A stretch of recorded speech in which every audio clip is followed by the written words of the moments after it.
m'intéresser au Japon depuis de nombreuses années.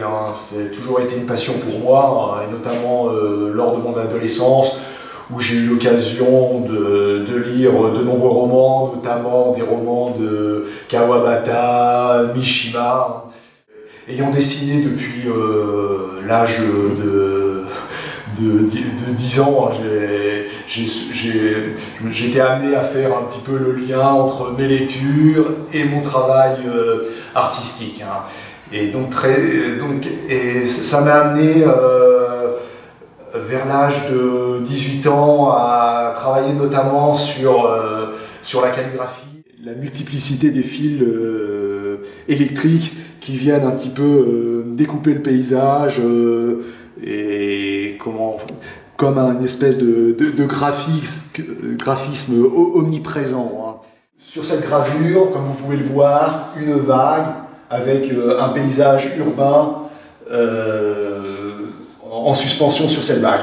Alors, ce que j'ai voulu traduire tout simplement, c'est un petit peu cette notion d'instabilité géographique que l'on peut ressentir au Japon. Et si on va au-delà, une notion d'instabilité globale, de fragilité. Dans ma démarche, je vais souvent travailler, que ce soit en photographie ou en dessin, sur des séries. J'ai toujours travaillé sur la notion de série. Alors par exemple sur les photos sur le Japon, j'avais travaillé sur des éléments urbains, sur notamment des scènes de rue. Il va toujours y avoir cette notion de graphisme urbain. C'est-à-dire je vais travailler par exemple sur un motif d'une ville et je vais le décliner. J'ai essayé de construire mes photos, comme je les construis toujours, c'est faire en sorte que l'œil dans la photo puisse se promener. Il ne s'agit pas de prendre une photo, voilà, on regarde la photo, c'est fini. Non, c'est un peu ma définition d'ailleurs de la photo. Une photo, on doit pouvoir se promener à l'intérieur, s'y perdre. Voilà. Jardin japonais, toute cette partie traditionnelle, la façon dont les gens vont s'habiller, parce qu'il y a encore des reliquats de certaines personnes. Il y a encore certaines personnes qui s'habillent de manière traditionnelle, et ce Japon extrêmement contemporain, avec une espèce de frénésie dans les villes japonaises, cette espèce de folie. Donc il y a ces deux éléments, et donc lorsqu'on prend des photographies, il faut aller chercher un petit peu dans les interstices, ces moments de friction, ces moments de contact qui sont réellement intéressants.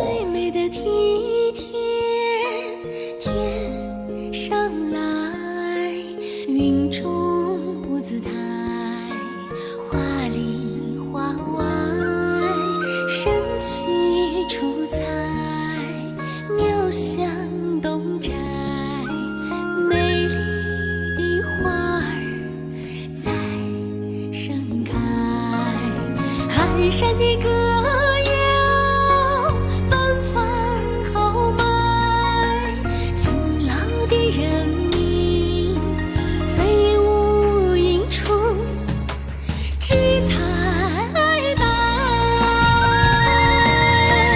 最美的体贴天上来，你是幸福的彩带，幸福的彩带。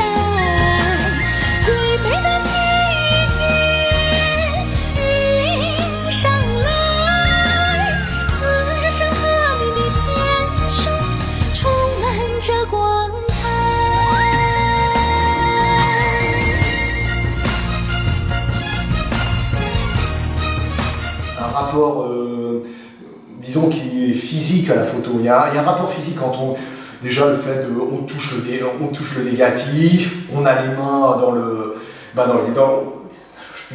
les acides. Il y a tout un travail tactile auquel je suis sensible parce que je suis par ailleurs graveur, donc j'ai un atelier de gravure. Et je retrouve dans la gravure ce que je vais trouver en photo, et vice versa. C'est-à-dire L'argentique oblige à se positionner par rapport au sujet. C'est-à-dire il faut apprivoiser son sujet quand on fait du portrait, même quand on est en paysage, ou même si on prend un paysage urbain. Donc il y a cet élément qui m'intéresse, déjà la notion de temps dans la prise de vue. Des personnages minuscules, perdus tout en haut de ce bâtiment, dans un univers qui pourrait rappeler un univers de science-fiction, de BD de science-fiction. Ces personnages qui finalement dominent la ville d'Osaka, mais ils sont là que pour ponctuer le paysage. Ils ont l'air tout perdus.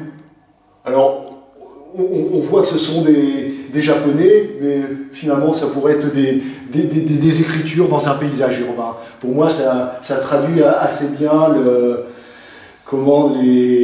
ces ambiances qu'on peut retrouver au Japon. Et que d'ailleurs, on ressent quand on regarde certains films qui ont été faits sur le Japon, notamment Lost in Translation de Sofia Coppola. Ces personnages, voilà, perdus au milieu de nulle part. Voilà.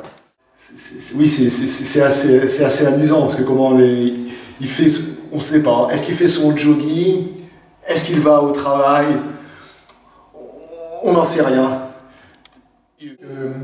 Cette jeune fille a presque joué le jeu quand j'ai pris cette photo. Elle est venue justement s'intercaler entre des éléments qui sont très significatifs du Japon.